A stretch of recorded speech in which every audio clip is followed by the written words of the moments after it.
This is something that you have never heard of, and it's doing over 15K per day. Stay tuned.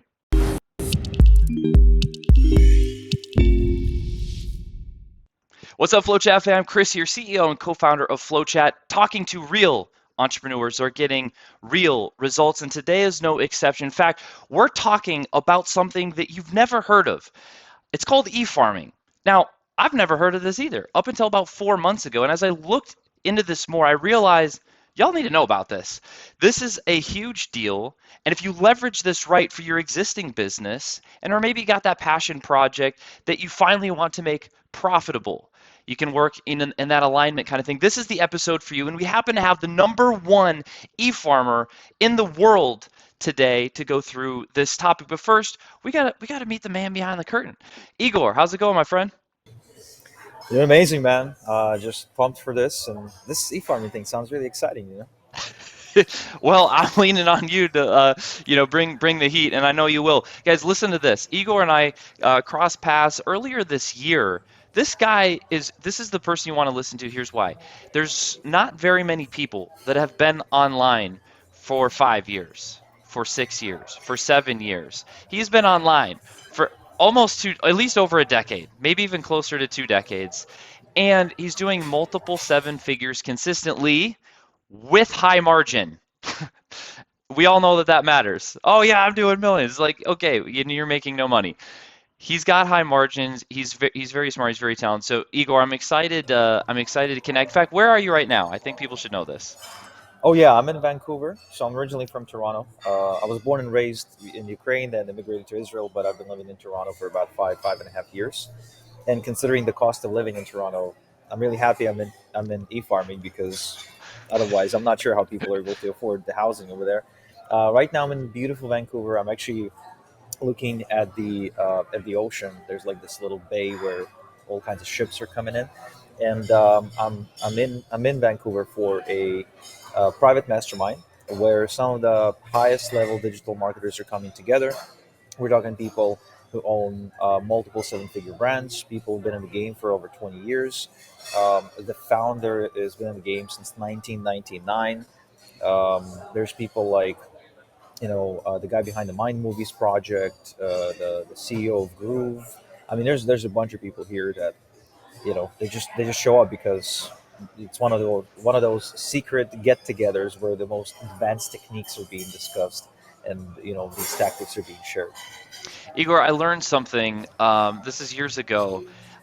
Like the way that entrepreneurs make friends and hang out together is, you can call it a mastermind. Sometimes it's called something else.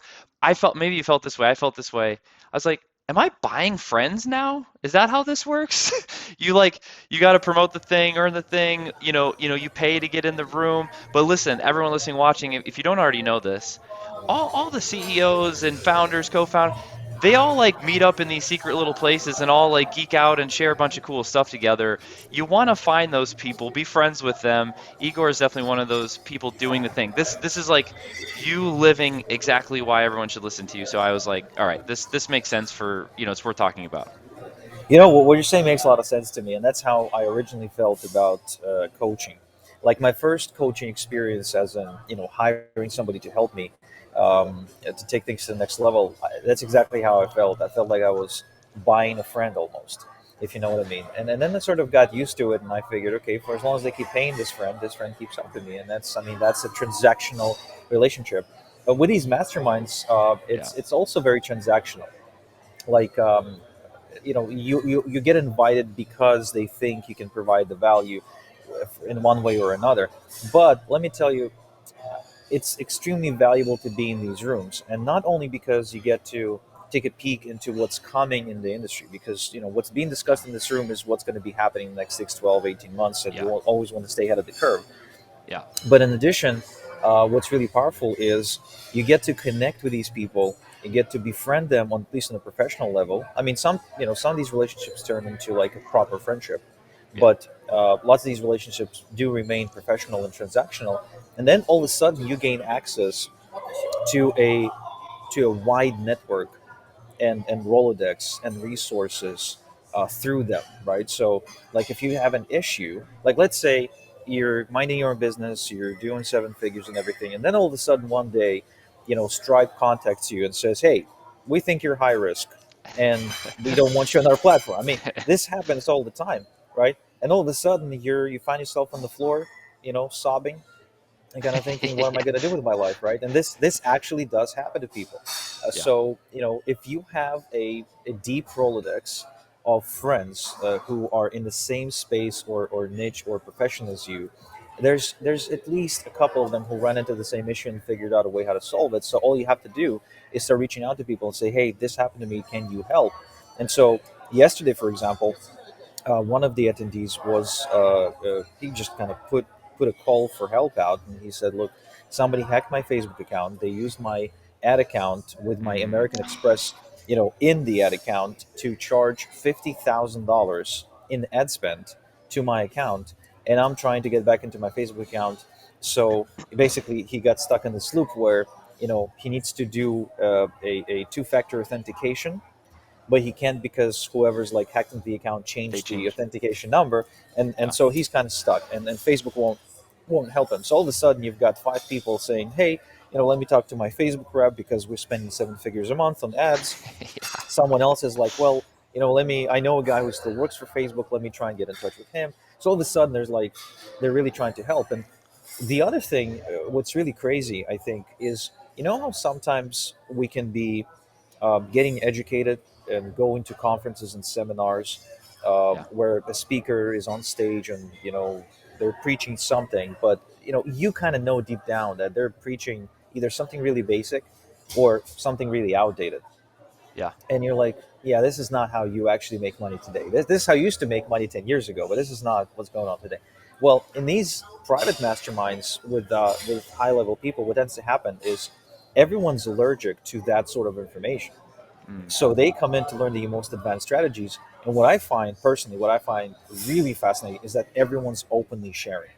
This is the yeah, crazy part. I mean, there's some people in that room who run 30 million, $60 million a year info businesses, consulting, coaching businesses in different verticals, and they're like openly sharing their cost per sale, cost per lead, their yeah, top traffic source, their best conversion strategies, their refund saving techniques, where they get their developers, how do they hire customer support, their standard operating protocols for different procedures. And I mean, where else can you pick the brain of someone who runs a company like that? It's usually within these private masterminds because the environment facilitates them sharing, and it's kind of like it's an unspoken rule that as soon as you step into the room, like you're sharing, you're yeah. open and honest, and you're That's the revealing culture. everything. Yeah, exactly. What so this is part of our why I want to pull this out. What Igor is describing, if you haven't already discovered this yourself, anyone listening, watching, that hack or that pattern, that strategy, you could even call it, is something that has changed the trajectory of my life personally as well. If I had not gotten learned about those things, pursued them, and I won't shout out or advocate any particular one because you want to find, what skill are you looking to acquire? Who are you looking to surround yourself with? Start outreaching to people and ask, hey, what mastermind are you going to? Just ask them that. You'll start hearing about the ones that, like, that's how you want to learn about them, and then find those ones. And it will drastically increase your learning curve. And meanwhile, you'll be building your network. If we did not have that, my partners and I, we wouldn't have made it because Igor, like you're describing, oh, merchant account shut down, you're dealing with all kinds of things, and it's like it's crazy disheartening. On top of just trying to serve people, and sometimes they're just like, beating you up. You're like, I'm like putting myself out there, like doing everything I can. Like, why do you hate me so? Why do you hate everything so bad? So it's like you're like, why am I doing this again? So you go through those moments, and these type of groups and environments are life-giving, and help you to rise above and keep going forward. So this is awesome. Hey, let's get into e-farming a little bit and some methods that you've tried before and haven't. Maybe we start with where you started, and because I know you found a lot of things that didn't work so well. Sometimes hearing those things first are like just valuable. They can help other people by, okay, yeah, I was thinking about that. Now I know why I don't want to go down that path. So what are some of the things that you've learned over the years of what not to do? I was brought up into the digital marketing space through like a weird backdoor, which I'm not sure how many people actually get into it through this backdoor. But my journey started when I was younger. I'm 35 today. Well, actually, as we're filming this, I'm just about to turn 35. And I started out when I was roughly 20 years old. Back then, I was on this traditional path. My dad is an ex-military. My mom is a music teacher. So naturally, and of course, my dad's mom is a school principal, and my mom's dad was a school teacher as well, Hmm. and her mom was a nurse. So it was a very traditional conservative family, if you will, back in Ukraine. And the path that they put me on was go to school, get good grades. I mean, your only job is to be good in school, right? Yeah. Learn and study. And so for years, I was a straight A student, and I felt that was my job. But then one day, after a conversation with a friend, my worldview got shaken. It got questioned. Sort of, he started poking holes in my reality. Right? He says, "Look, if you want to get rich, it's not about education." I was like, "What do you mean? Of course, it's about education. I mean, what are you talking about?" That Well, he is the said, holy grail. Like "Yeah, right. what is this you speak of? Yeah, Yeah. I have to go to school. I have to get good grades in order to get a good job, in order to maybe get promoted sometime when I'm 50, and hopefully start making some good money before I start, peeing in bed and whatever, getting being at home or something." Yeah. And he's like, "Well, no, you don't understand. There's this guy. His name is Robert Kiyosaki. He wrote this book, Rich Dad Poor Dad, and in the book he explains that most people who are extremely rich are actually, they either dropped out of college or whatever." And I said, "No way. What are you talking about? No way." So I actually go, and on a dare, I read the book, and that book completely shifts my Mm. perception of what it takes to be rich, and understanding of um, basically it shaped this one fundamental belief that you had to be born rich to be rich. Interesting. Okay. Yeah, and I started believing the idea that, oh, you can become rich, Wow. right? Wow. So from that point forward, the question then becomes how? Because I mean, I'm growing up at the time. My family already immigrated to Israel, and I'm growing up in Israel. I'm going to an Israeli Air Force academy, about to graduate it, and it's like, how do I get rich exactly? And the book suggests that, hey, you can do real estate if you have money. If you don't have money, then you should probably get into something that's going to teach you a valuable skill of selling. And if you don't have a business idea or whatever, that's going to be a network marketing company. Network marketing. Wow, that sounds exciting. What is that? I get online. I start googling that, and I find this image of a pyramid. So it's a class, right? Yeah. So it's like, as long as you're on the top, you're making a lot of money. I was like, you know what? That works for me. And I start Okay. researching all kinds of online MLMs, and I find this really dirt cheap MLM called Global Domains International, which is still out there today. And the idea is, for $10 a month, you get a domain and a hosting, and if you refer somebody to the company, you get $1 a month in commission. And so if you get three people Wow. who get three people who get three people, you will actually start making $3,000 a month. Okay. I was like, to me at the time, $3,000 a month. You're I mean, like, today, I'm yeah, but in. oh wow, you kidding me? That's like life changing money. And I mean, these days it just covers my mortgage barely. But back in the day, yeah, back in the day, it's like, oh my god, I can make 3,000 US dollars, Yeah. because that was a lot of money to me.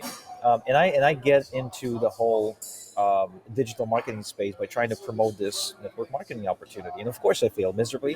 I sign up two people in the course of the next few months. One of them is my mom, so I signed her up without her knowing with her credit card. Let's go. And the other one was my Without her best friend knowing. Max. So you didn't even close her. No, no, no. It was a sneaky close. Yeah, it was an Is- invisible funnel that she yeah, had is that no idea assumptive who was. close? Is that the yeah, incognito seal, Navy SEAL close? I don't know. Yeah, and the other one was my best friend Max, and Max dropped out of my downline, I think, in like 48 hours. I was Okay, really upset okay. with him at the time, but I don't hold a grudge against him anymore.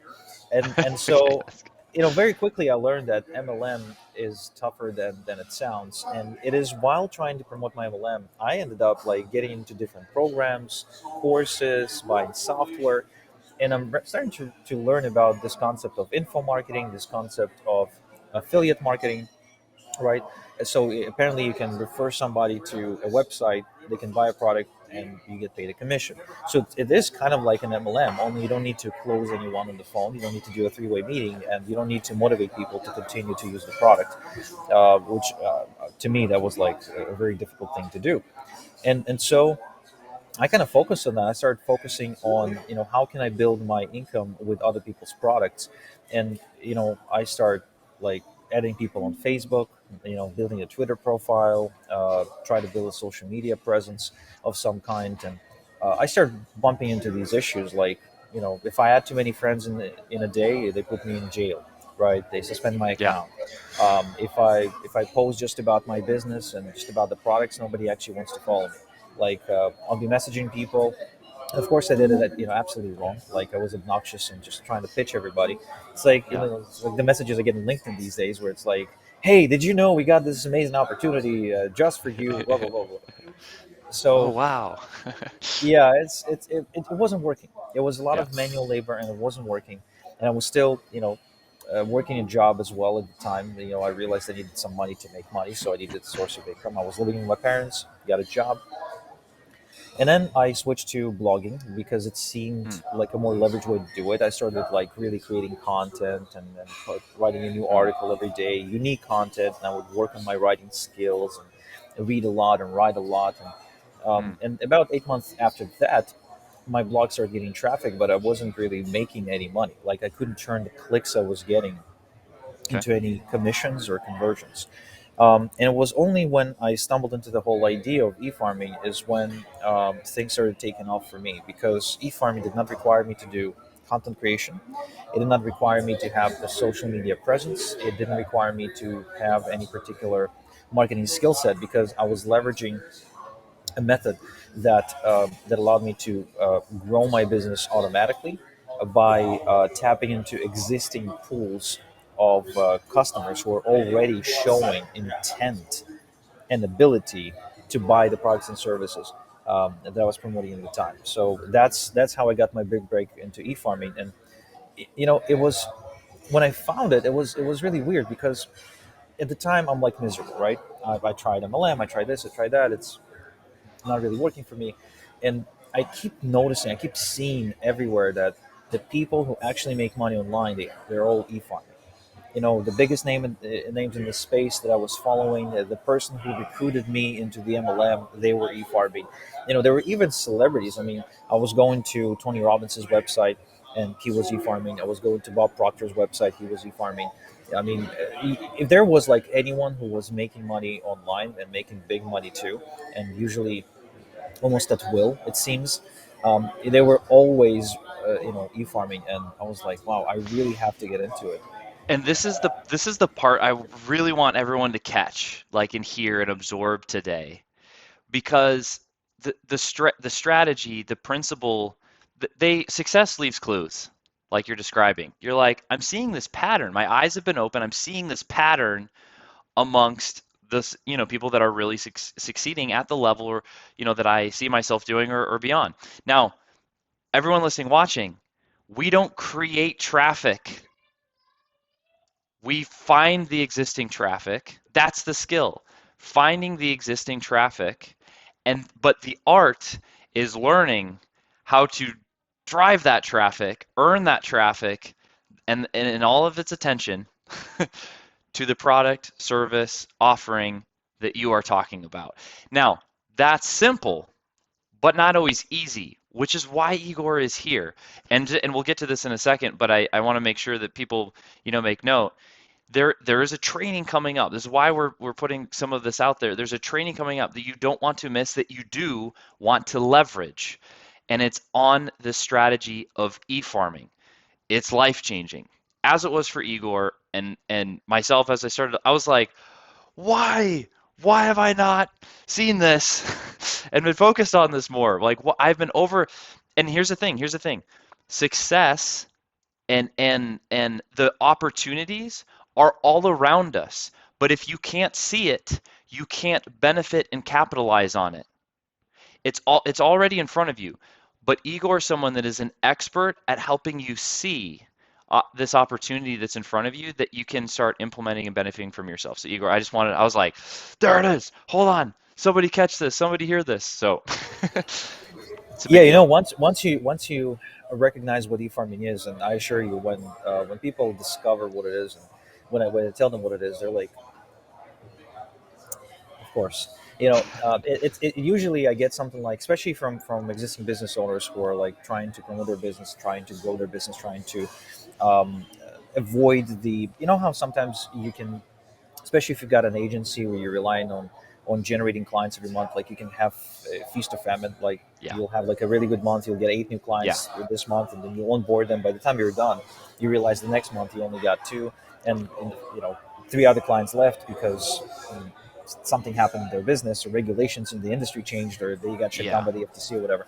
um, E-farming is not only a way to avoid feast or famine and have more stability in the way you generate clients and retain clients, but it also offers you the ability to scale your business because you continuously build on what you've done the day before.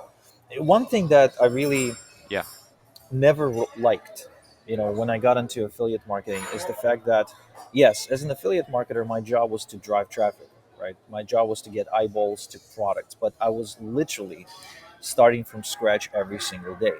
Like if I was driving, say, an ad from AdWords to an affiliate link, today I get a sale, awesome. But tomorrow I need to drive another ad.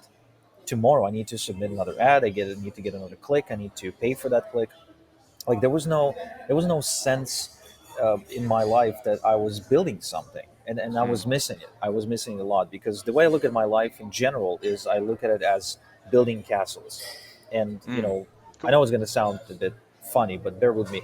I basically look at my world as Igor's kingdom. I Hmm. know. And so Let's go down the rabbit hole. I love it. Castles are so badass.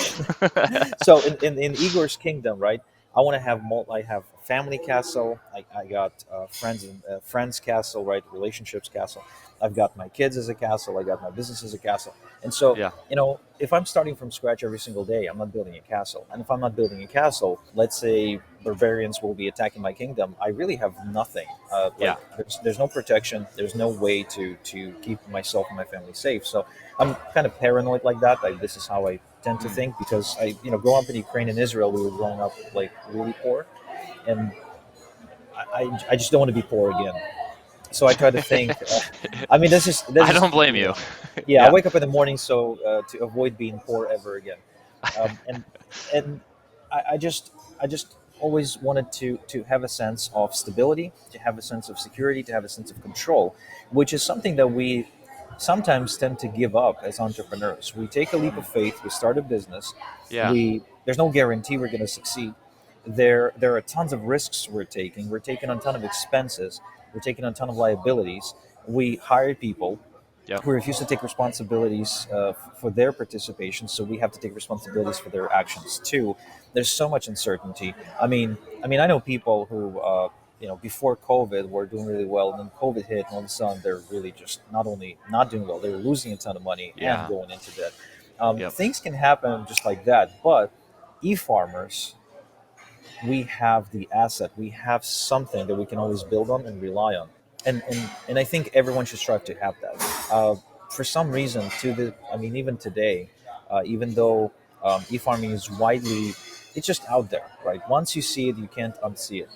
For some reason, people still opt into to build businesses that lack this particular element. They still rely on luck or guerrilla marketing techniques or just sheer energy to go and generate income. Yeah. Effort, Because willpower.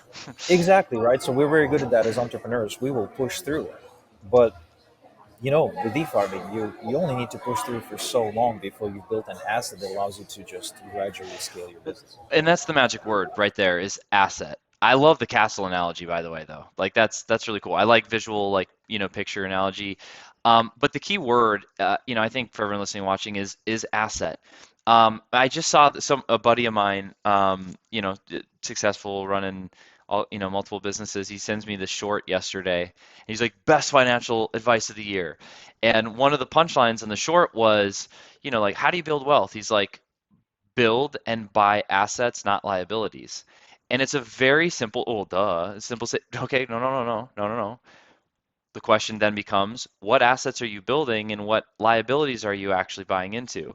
And when you start doing that personal inventory, you're like, oh, that's why I'm not at where I'm at, or I feel good with where I'm at. But if I really focus on doubling down on assets that I have, you start 2, 5, 10x, you start entering into these worlds and conversations that you never thought possible.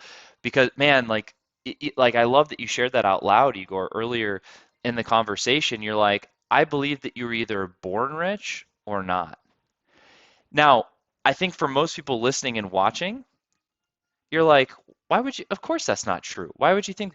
But that is how fear and doubt and lies, false belief operates. If we all knew how to net profit after taxes and all the other stuff, 10 million plus dollars a year, $50 million a year, we would do it. But we don't because we don't know how, right? And so there's that, common sense is common to those that have it. Kind of stuff, right? So I think this is like really, really interesting. It's really powerful.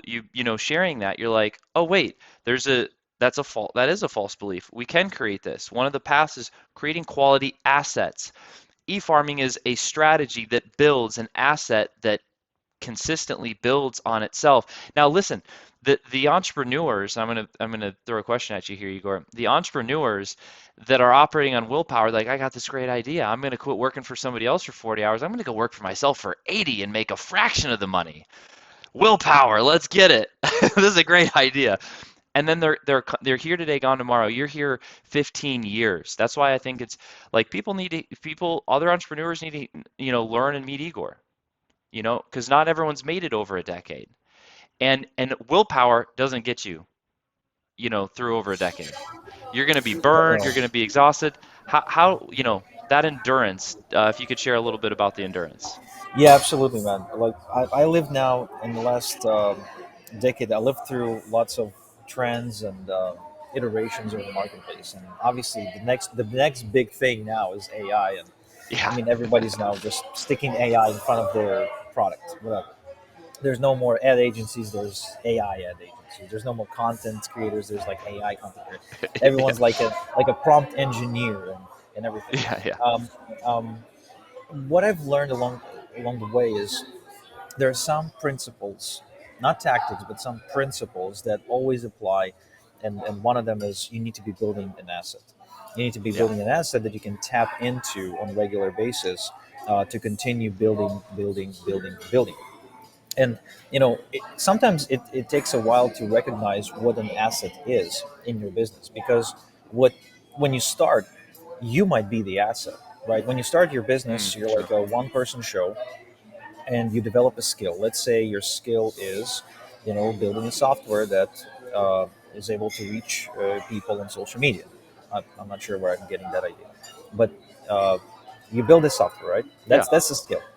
And starting out the company, I don't know, like, did you were you like the lead developer, or did you bring a team of developers? Like, what was your process? Oh, for me? Yeah, so Yeah. for me, my pattern is recognizing Right. pattern. And so I Oh, right. saw, Okay. a trend, so I was like, ooh, this problem keeps coming up. I have this problem. Everyone around me has this problem. And I asked how people are thinking about it. So I was like, I don't think that's the right approach. I think this is the right approach. And then I did it, and I was like, that works pretty good. And then other people, you build MVP, minimal viable product, and then you share with a few other people, and you see, you can't just get the result. You have to get the result fast. And then Yeah. to your point, just I want to stay focused on is so that was my skill. That was my asset that I had, is like pattern recognition. And then you start you build on that asset by finding the tools, skills, and resources that you need to help it go faster. Okay, good. So that means I think you're did right in terms of. I know a bunch of people who build their own software and SaaS companies.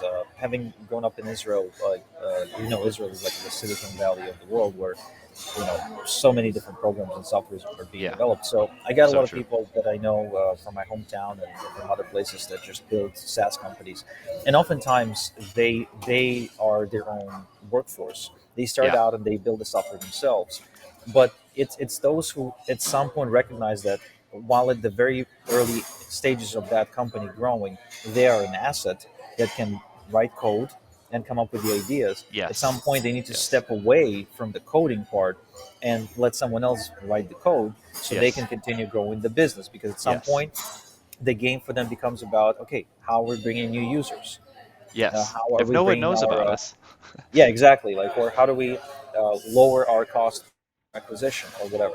And so there's a switch or a shift that it needs to occur in order for you to go from being an asset. You go from being an asset to being a liability, then being an asset again. Yeah. And these things are tricky to spot, especially if you don't have anyone advising you. For me, I think I've never had to build a software. I mean, we do have some software in what we do, but I've never really operated a SaaS company. And it always made sense to me that the asset uh, that I'm building, right, is what I do with e-farming, and Yep. I kind of stuck to it. I don't know, like I honestly don't really have too many skill sets outside of e-farming, and that one skill set has been very good to me. So, And uh, that's a huge punchline. The good, and this is great news. So shout it from the rooftop. Like people need, you don't need 10 skill sets. You don't need seven, and I got to do this and this and that. The people, and I think so, like endurance, being able to do is like he is focused on one thing for over a decade. How many people, and I don't even fit in this bucket, for entrepreneurship. What's the one thing you focused on for over 10? I guess sales is probably, we all need one. If you focus on one skill set for over a decade, turns out you'll get decent. You'll be better than most. You got a shot at least being top 5%, top 10%. So I think that's a big punchline. Hey, Igor, this has been awesome. Before we get kind of to the last question here, and I appreciate you putting this together. The training that's coming up is diving into e-farming. This is a strategy, this is a skill set, this is an asset that every business needs to leverage. This is my opinion. Needs to leverage. And oh my gosh, there's you need to get, you need to go to the training because there's even this is more urgent now than ever. There's certain trends in the market where this skill set is there's a huge leverage that's being built on this particular part of business. Companies are being sold for multiple eight figures that have really leveraged this skill set. So it's a big deal. Where can they go, Igor? yeah, so we're doing the training, and I really hope you come to the training and learn about e-farming because it can be game changing for you. The training, you can sign up at fwc.li/e-farming, and what you're going to learn is exactly what e-farming is and exactly how I leveraged it to build a seven-figure business. And then you'll see for yourself how you can apply it to pretty much anything else you got going on, as well as build new income streams within your business as a result of leveraging e-farming correctly. And I Yeah. promise you, it's not rocket science.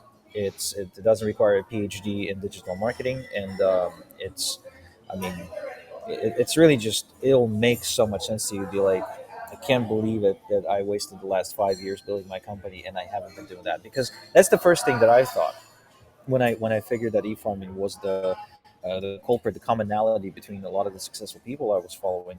It's like, damn it, I should have started years ago, you know. But you know what they say, like, what's the best time to start? It's 10 years ago. What's the next best time? It's Yeah. now. So, Yeah. so we're So hoping true. we're hoping to bring you this message and make you aware of e-farming so you can get going this year because, especially after the pandemic, e-farming is more important than ever because of the way everything shifted online. Yeah. I think you'll learn to appreciate just how important e-farming has become. That all being said, I happen to notice a trend, and part of the trend, I was like, Igor is the best at this. So I like to reach out to people and communicate with people. I was like, okay, that's the pattern. Who's awesome? Igor's awesome. let's hang out with Igor. And when I find like a good thing, it's hard to not talk about it. So how he's executing it and how he's approaching this is what you need to hear, is what you need to get for you, for your business. So, Igor, I appreciate you spending some time here just to share the good news with everyone. The question that I have for you is the last question is, what drives you? People that put themselves out there to serve other people, that put themselves out there to build, to create, to build, to contribute is a vulnerable place and scary place. You gotta let go of all your own doubts and deal with all your own garbage, push through, persevere. And so any musician, actor, artist, entrepreneur that is doing those things and performing at a high level fascinate me. What drives you? That's a great question. I think there are two parts to this answer. One is when I got the awareness about e-farming, I struggled to find somebody who can actually teach it to me. I had to figure e-farming a lot on my own, but then I finally was able to locate a small group of people who were quote unquote nobodies who were doing e-farming quite successfully.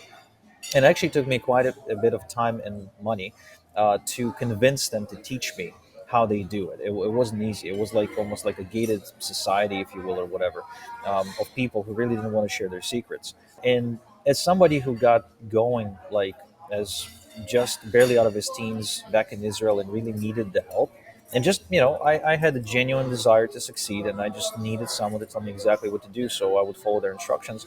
I found it frustrating that there weren't research. I mean, it's not like you decide to become a beautician and you can go to the beautician school, get certified, and go get yourself a beautician job.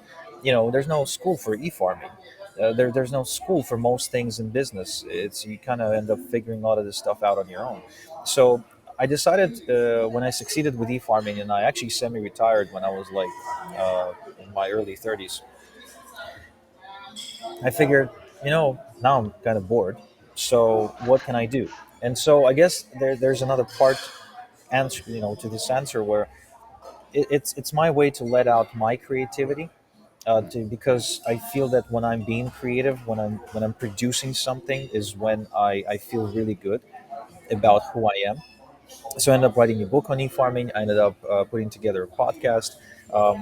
We built a whole coaching program helping people start e-farming, and I feel great doing that because one, I get to be creative. I get to get my juices flowing and really have a purpose outside of just making money.